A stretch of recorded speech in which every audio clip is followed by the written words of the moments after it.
الحمد لله رب العالمين والصلاة والسلام على رسوله الكريم اما بعد فاعوذ بالله من الشيطان الرجيم بسم الله الرحمن الرحيم وعن عبسة بن معبد الجهني رضي الله تعالى عنه أن رسول الله صلى الله عليه وسلم رأى رجلا يصلي خلف الصف وحده فأمره أن يعيد الصلاة رواه احمد و ابو داود و ترمذی وحسنہ وصححہ ابن حبان۔ سب کے بارے میں مسائل چل رہے تھے، سب کے احکام کے بارے میں بات چل رہی تھی، تو آج کے درس کے اندر بیان ہے کہ اکیلے سب کے اندر اکیلا آدمی جو ہے سب کے اندر کھڑا ہے تو اس کی نماز کا کیا حکم ہے، یعنی کہ ایک سب کے اندر صرف ایک ہی بندہ ہے تو اس کی نماز کا کیا حکم ہے۔ حضرت وابسہ بن معبد جوہنی رضی اللہ تعالیٰ عنہ سے روایت ہے، پہلے آپ حدیث کا ترجمہ سن لیں جو حافظ ابن حجر لائے ہیں، اس کے بعد جو ہے وہ پھر اختلاف واضح کرتے ہیں۔ کہتے ہیں کہ رسول اللہ صلی اللہ علیہ وسلم نے ایک آدمی کو دیکھا کہ وہ سب کے پیچھے اکیلا نماز پڑھ رہا تھا، تو اللہ کے نبی صلی اللہ علیہ وسلم نے اسے نماز دہرانے کا حکم دیا، اسے کہا کہ تم دوبارہ نماز پڑھ۔ یہ روایت مسند احمد کے اندر بھی ہے، سنن ابی داؤد کے اندر بھی ہے اور ترمذی کے اندر بھی ہے۔ امام ترمذی نے اس کو حسن قرار دیا ہے اور امام ابن حبان نے اس کو نقل کر کے صحیح قرار دیا ہے۔ تو یہ روایت صحیح ہے کہ پیچھے سب کے اندر جو نماز پڑھ رہا تھا اللہ کے نبی صلی اللہ علیہ وسلم نے اسے نماز لوٹانے کا حکم دیا۔ اسی مفہوم کی ایک اور حدیث ہے، حافظ ابن حجر کہتے ہیں کہ طلق بن علی رضی اللہ تعالیٰ عنہ سے روایت ہے۔ حالانکہ حافظ ابن حجر نے یہ جو راوی بیان کیے ہیں طلق بن علی، یہ ان کی غلطی ہے۔ یہ روایت آتی ہے ابن حبان کے اندر اور راوی ہیں بیان کرتے ہیں عبدالرحمن بن شیبان الحنفی، وہ کہتے ہیں کہ مجھے میرے باپ علی بن شیبان نے مجھے روایت بیان کی، تو یہ راوی علی بن شیبان ہیں، طلق بن علی نہیں ہیں۔ یہ حافظ ابن حجر کی غلطی ہے جو انہوں نے طلق بن علی ذکر کیا ہے، یہ شیبان بن علی بن شیبان ہیں، طلق بن علی نہیں ہیں۔ کہتے ہیں کہ اکیلے کی صف کے پیچھے نماز نہیں ہے، اکیلے کی صف کے پیچھے نماز نہیں ہے۔ یہ بھی روایت جو ہے ابن حبان کے اندر ہے، یہ روایت بھی صحیح ہے کہ اکیلے کی نماز نہیں ہے، جو صف کے اندر اکیلا کھڑا اس کی نماز نہیں ہے۔ تو پیچھے روایت ہم نے جو پڑھی تھی ابو بکرہ کی، اس کے اندر یہ تھا کہ انہوں نے سب سے پہلے رکوع کر لیا تھا، سب سے پہلے رکوع کر لیا تھا اور سب کے اندر رکوع کی حالت میں پہنچے تھے، یعنی کہ اکیلے سے وہ سب جو جدھر انہوں نے بنائی تھی، مثلا اگر یہ سب بنی ہے تو انہوں نے دروازے سے رکوع کر کے آگے آ رہے ہیں، تو ان کا جو پیچھے رہنا تھا وہ اکیلے تھے سب کے اندر۔ تو بعد جو شارحین انہوں نے کہا جی کہ یہ جو پچھلی روایت تھی ابو بکرہ کی، اس کے اندر یہ تھا کہ انہوں نے اکیلے صف بنا لی تھی، تو اکیلے کی صف نماز جو ہے لٹانے کا حکم تب ہوگا جب کوئی عذر نہ ہو۔ اگر عذر کی وجہ سے اگر کوئی اکیلا نماز پڑھ لے تو پھر اس کی نماز لٹانے کا حکم نہیں ہے، اس کی نماز درست ہے۔ یعنی کہ اگر کوئی عذر کی وجہ سے آدمی اکیلا پیچھے نماز پڑھے تو اس کی نماز درست ہوگی، اگر کسی عذر کی وجہ سے نہیں ویسے ہی نماز پڑھتا ہے، آگے جگہ بھی ہے سب کے اندر، کوئی عذر نہیں ہے تو پیچھے اکیلا نماز پڑھتا ہے تو اس کی نماز نہیں ہوگی، وہ دوبارہ نماز پڑھے گا جس نے اکیلے نماز پڑھی ہے۔ یہ جو ہے بات کہی ہے اور اسی بات کو راجح قرار دیا ہے امام البانی نے۔ اگلی جو روایت ہے اس کے اندر یہ ہے، طبرانی کے اندر وابسہ بن معبد جوہنی رضی اللہ تعالیٰ عنہ کی حدیث ہے جس کے اندر اضافہ ہے۔ پیچھے تو جو روایت پڑھی تھی اس کے اندر یہ تھا کہ اللہ کے نبی صلی اللہ علیہ وسلم نے ایک آدمی کو صف کے پیچھے اکیلے نماز پڑھتے دیکھا تو اسے حکم دیا نماز لوٹانے کا۔ جو طبرانی کے اندر الفاظ ہیں اس کے اندر یہ ہے کہ اللہ کے نبی صلی اللہ علیہ وسلم نے اس آدمی کو کہا کہ تو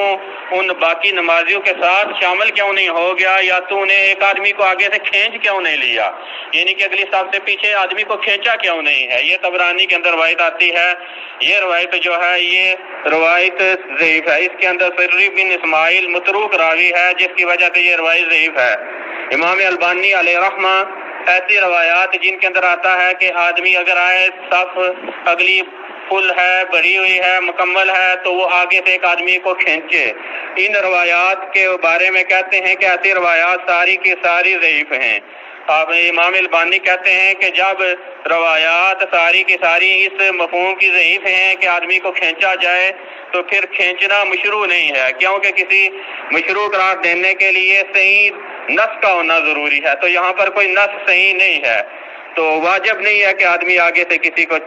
کھینچے، بلکہ یہ ہے کہ صف کو ملائے جب ممکن ہو، یعنی کہ صف کو ملانا جب ممکن ہے تو ملائے، آگے صف کے اندر جگہ ہے تو آگے کھڑا ہو صف کو ملائے، نہیں تو وہ اکیلا پڑھ لے۔ امام البانی کہتے ہیں نہیں تو وہ صلی وحدہ، وہ اکیلا نماز پڑھ لے، وصلاۃہ صحیحہ، اس کی اکیلے نماز درست ہوگی، کیونکہ اللہ رب العزت فرماتے ہیں کہ لا یکلف اللہ نفسا الا وسعها، اللہ تعالیٰ انسان پر اتنا بوجھ نہیں ڈالتے جتنا اس کو اٹھانے کا طاقت نہ ہو، وسعت نہ ہو۔ تو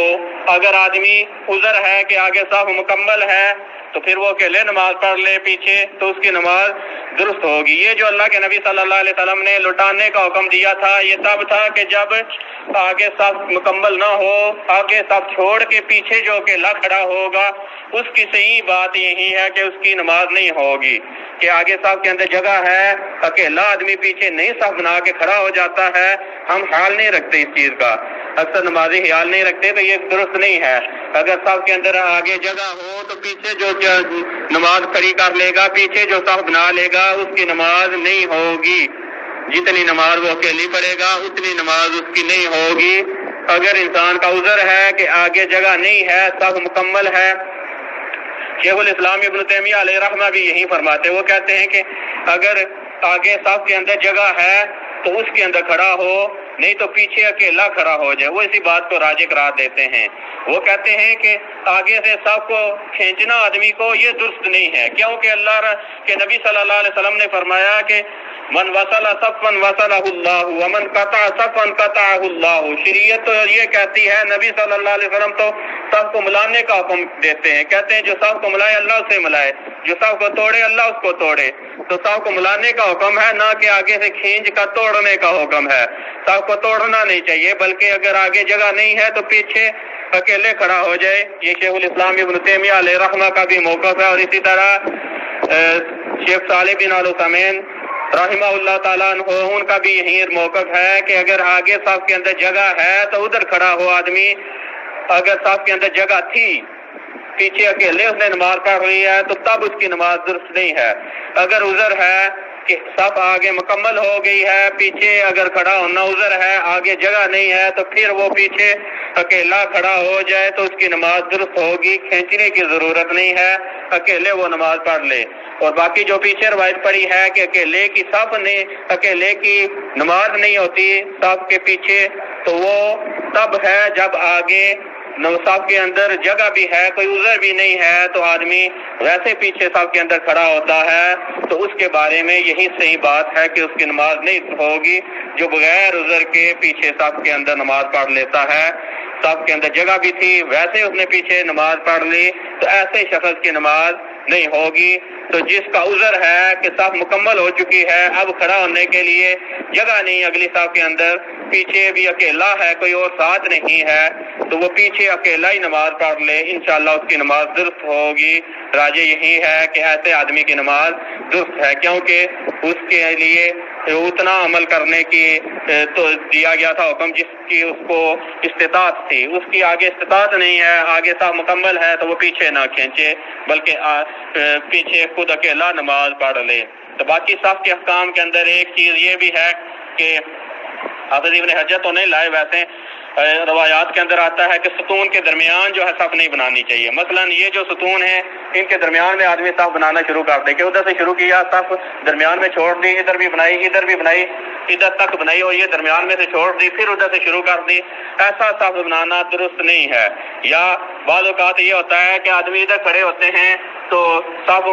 سجدہ رکوع کرنے کے لیے مسئلہ ہوتا ہے تو وہ آدمی درمیان میں سے چھوڑ دیتے ہیں، تو یہ درست نہیں ہے کہ اس طرح صف کو توڑ توڑ کے بنایا جائے، ستون کے درمیان صف اس طرح توڑ توڑ کے بنائی جائے، کیونکہ حضرت انس بن مالک رضی اللہ تعالیٰ عنہ کہتے ہیں کہ ہم اللہ کے نبی صلی اللہ علیہ وسلم کے زمانے میں اس چیز سے بچا کرتے تھے، ستون کے درمیان صف بنانے سے بچا کرتے تھے، ستون کے درمیان میں صف نہیں بنایا کرتے تھے، تو یہ ستون کے درمیان صف نہیں بنانی چاہیے۔ اور اسی طرح آدمی، کل بھی مسئلہ بیان کیا تھا کہ آدمی اکیلا نماز پڑھ رہا ہو تو ایک ہی مقتدی ہے تو وہ اس کی دائیں طرف کھڑا ہوگا، اس کی دائیں طرف کھڑا ہوگا، آگے مسئلہ یہ ہے کہ اگر 2 مقتدی ہوں تو وہ کہاں کھڑے ہوں گے؟ صحیح مسلم کے اندر آتا ہے کہ حضرت جابر رضی اللہ تعالیٰ عنہ بیان کرتے ہیں کہ میں اللہ کے نبی صلی اللہ علیہ وسلم کے ساتھ آیا تو اللہ کے نبی صلی اللہ علیہ وسلم کے ساتھ میں نے بائیں طرف نماز شروع کر لی، تو اللہ کے نبی صلی اللہ علیہ وسلم نے مجھے پکڑ کے دائیں طرف کر لیا، اکیلے تھے تو بائیں سے دائیں طرف اللہ کے نبی صلی اللہ علیہ وسلم نے حضرت جابر کو کر لیا۔ کہتے ہیں کہ میرے پاس جبار بن سفر رضی اللہ تعالیٰ عنہ آئے، وہ بائیں طرف کھڑے ہو گئے نبی صلی اللہ علیہ وسلم کے ساتھ، یعنی کہ نبی صلی اللہ علیہ وسلم نماز پڑھا رہے ہیں، دائیں طرف جابر ہیں جن کو اللہ کے نبی صلی اللہ علیہ وسلم نے بائیں سے دائیں کر لیا تھا، اب بائیں طرف جو ہے وہ